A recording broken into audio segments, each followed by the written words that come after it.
they told me with this one is that someone's battery needs a little bit of a jump start. Temperance. So we're gonna see what's going on here. Ten of Swords. Yeah, I think I'm starting to get a picture. And get a few more cards and see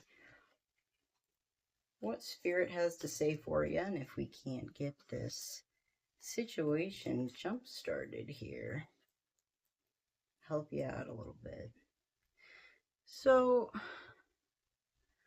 up top we have Temperance, the Ten of Swords, the Nine of Pentacles.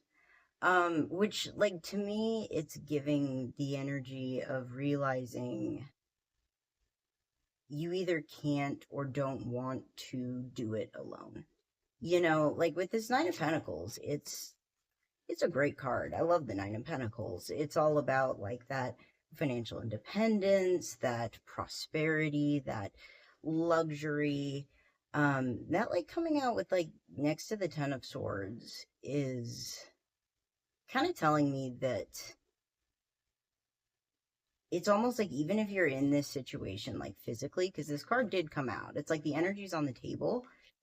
You don't feel like that sense of like prosperity. And with like Temperance there first, it's interesting because I'm kind of getting that this is something that you worked hard for, I think, as far as like enjoying your own company. And so whatever's happening now that's kind of like upsetting the balance and making it hard to feel like you can really enjoy doing what you're doing and being as independent as you were. Yeah, this feels like it's, you know, interfering with the way that you normally like balance yourself out.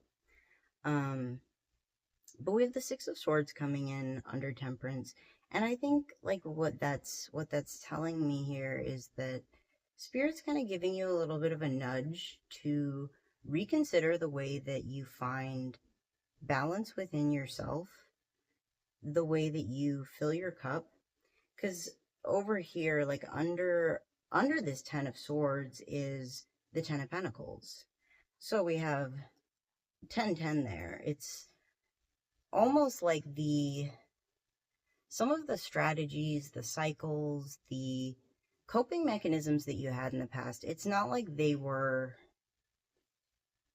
unsuccessful, because I think that they did get you to a point of feeling really comfortable with your independence and fulfilled there. But there's something about that's with that Ten of Swords in the middle, it's almost not super sustainable.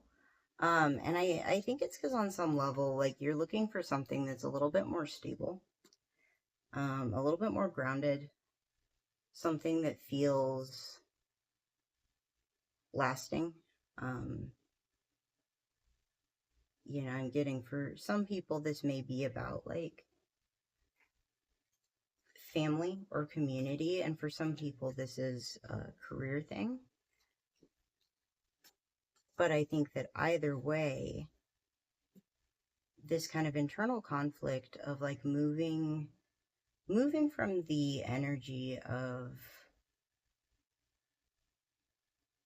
being kind of like free floating to something that's like more grounded and sustainable. It's like there's this sense of like almost there. Because like we have the Nine of Pentacles here and the Ten of Pentacles here. And I think like you may feel a little bit trapped at the end of this cycle with the Eight of Swords here. It's like what was supposed to, you know, be a reward kind of feels like a prison as you realize that there's something more that you want. I want some more information on like why are we struggling so much with this? You know, because this does feel like very heavy energy, you know, like there's even some like anger here, some frustration, a little bit of grief. I think definitely some fear.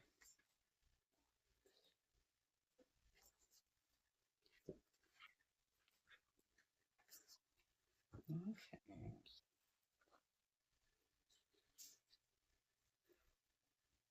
All right. Well, up top we've got the Nine of Cups, the Nine of Swords, two more nines. Now we've got 999 going on here. The Knight of Pentacles, the King of Wands reversed, the King of Swords, Two of Cups, Hanged Man, and Ace of Cups.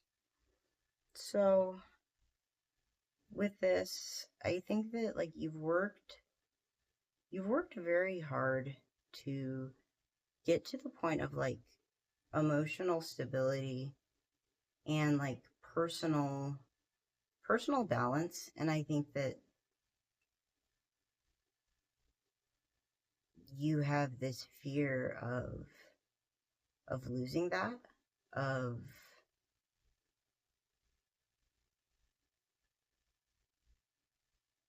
I think almost like a fear of opening up, because it's funny, as I started kind of like moving through this part of the energy, it's like all of a sudden I feel like I'm like losing my voice, like having a hard time talking. It's I think it's like difficulty opening up. Um and I think that there's something here about this King of Wands in reverse kind of being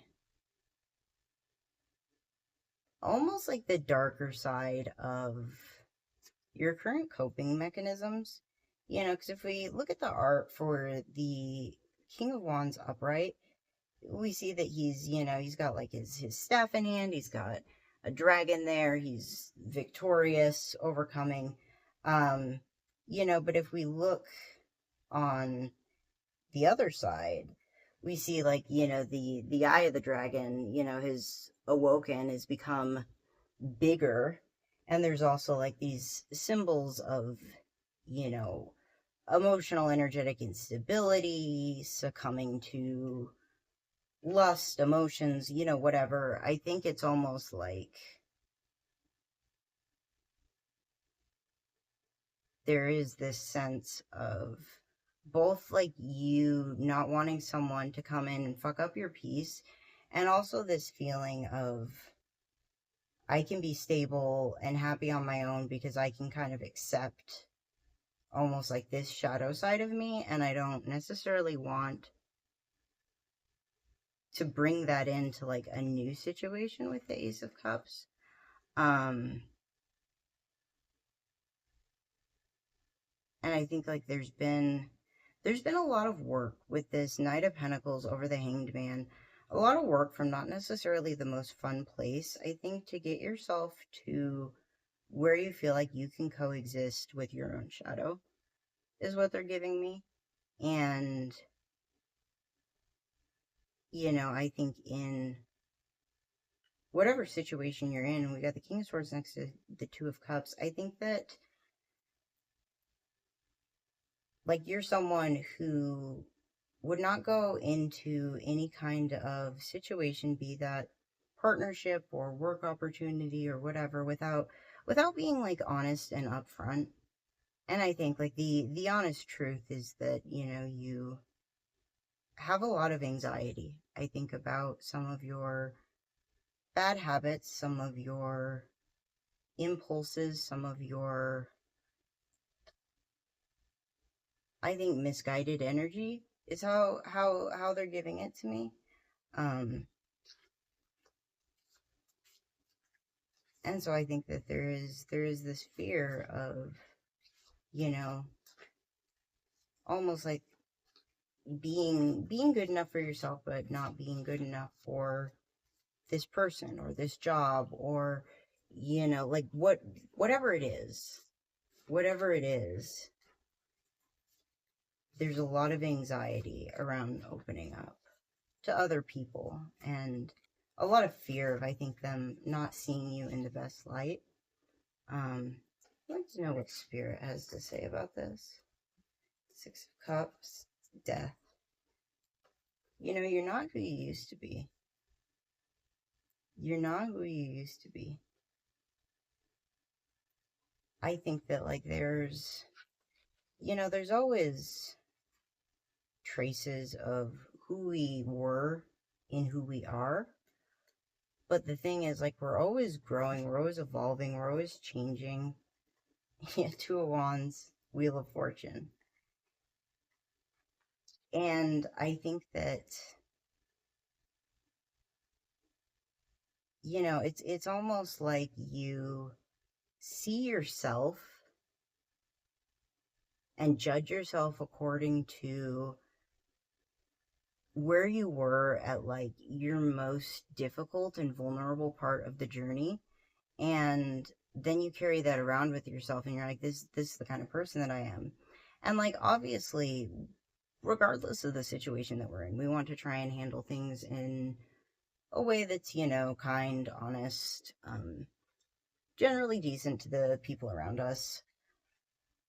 But everyone has, like, off moments. Everyone makes mistakes, and everyone, I think, does things that they don't always feel great about. But that's like part of the learning curve of being human, really. And I think, like, that's why we got this Ace of Cups underneath the King of Wands reversed, because it's like you've been a little bit stuck in the past and, like, stuck on the worst version of yourself, and, like, beating yourself up for all of those other things. And, Spirit's kind of coming in and, like, offering you this cup and saying, like, hey, you deserve to give yourself a chance to start over. I mean, with, like, Death and the Six of Cups, like, it's not the past anymore. You're not who you used to be. The situation's not what it used to be. And with, like, Two of Wands, Wheel of Fortune, I think, like, looking ahead, there's a lot of things in store for you that I think, like, you can't even fully understand or anticipate the way that it will come together, because I think that a lot of this is something that, like, Spirit is kind of setting in place, and one of those things that may make more sense in retrospect. But it doesn't feel bad.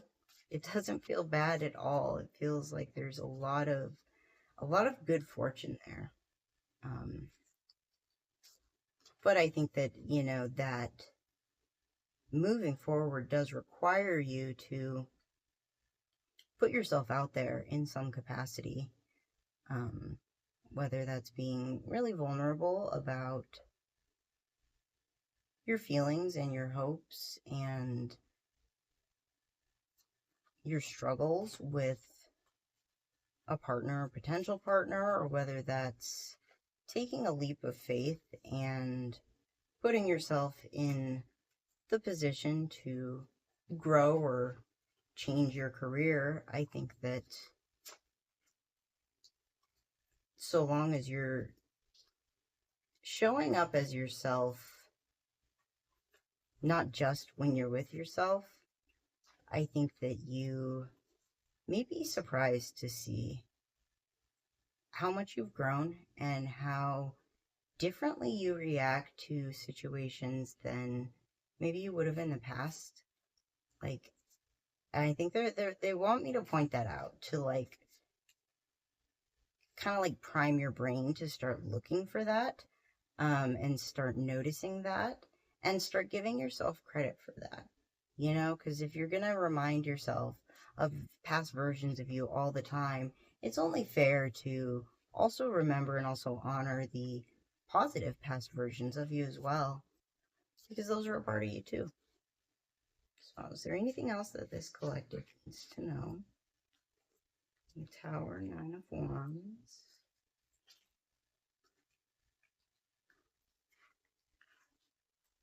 Three of Swords. High Priestess, Knight of Swords, King of Cups. I feel like there's one more. That's two more. I asked for one.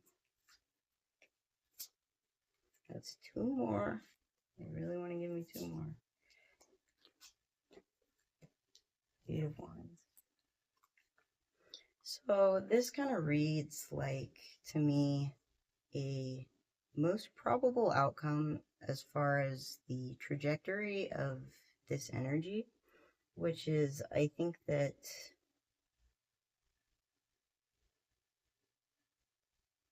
you're gonna kind of have to let yourself, let like your walls be broken down a little bit. And I think that, you know, you can do that a couple ways. Like, you can either just allow yourself to be moved by spirit, by the universe. Like, they will find a way. They will find a way. It might hurt a little more, but I think that you also have the opportunity to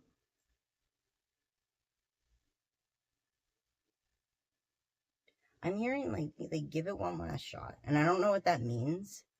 If this is a specific situation or just kind of a message about generally showing up in a certain way or whatever, but I'm hearing like give it one more shot. Either way, I think that there's going to be a bit of a tower moment, a bit of a breakdown as far as the things that have been like brewing under the surface that I think you've been feeling as far as these like shifts go within yourself, within your circumstances, you know, but not necessarily fully committing to yet. With this High Priestess, I think it is a bit of a reassurance that even if this energy, this part of this breaking down, feels a little bit messy, you just have to trust yourself to get through it. And I think that like this is also going to be part of like proving to yourself that you have grown more than you think, and that you are in like better control of your shadow than you think. Like, your shadow's not quite as vast as you're giving it credit for. Um and I think that like as you kind of navigate through this energy and like shed these protective outer layers and start allowing yourself to show up more fully and more authentically, I think that that's going to kickstart a lot of things that you have wanted but haven't necessarily like known how to achieve. I'm specifically getting with this like Knight of Swords and King of Cups, like I'm hearing emotionally mature conversations. And so again, I don't know if this is like in a relationship or if this is like the way you're showing up at work. I don't know, but I'm hearing like emotionally mature conversations, and I'm also hearing intuitively guided lifestyle changes. And I feel like there's one more thing.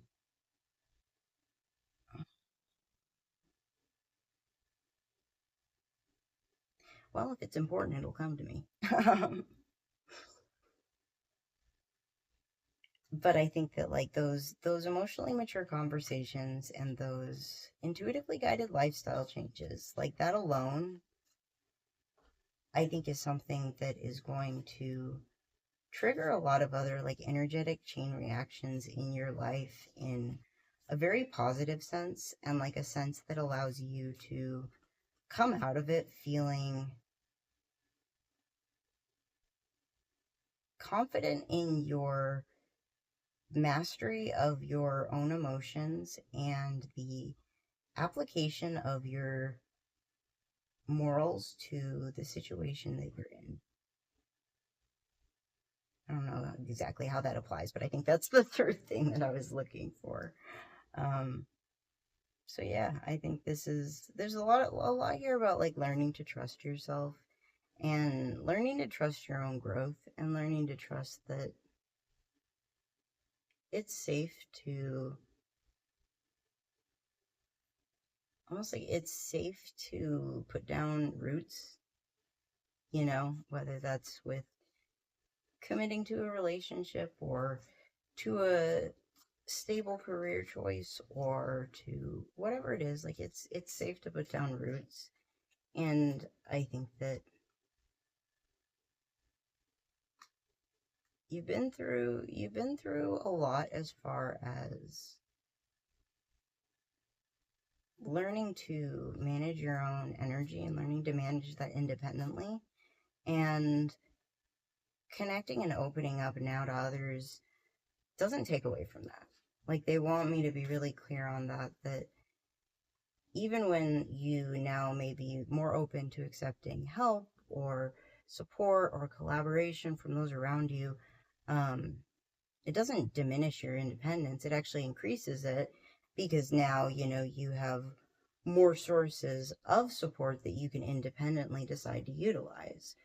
It's just sort of adding more tools to your arsenal. And I think anything that genuinely like makes you feel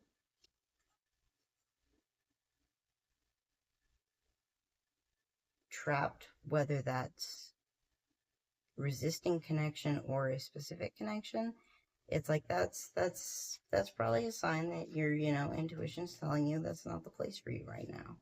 That's not the place for you right now. And if something allows you to feel freed from that, allows you to feel more open, even if you don't know how to express it yet, like that's something that's worth pursuing and worth keeping in your life. So, hope that was helpful and best of luck on this journey. You're doing a lot better than you think you are.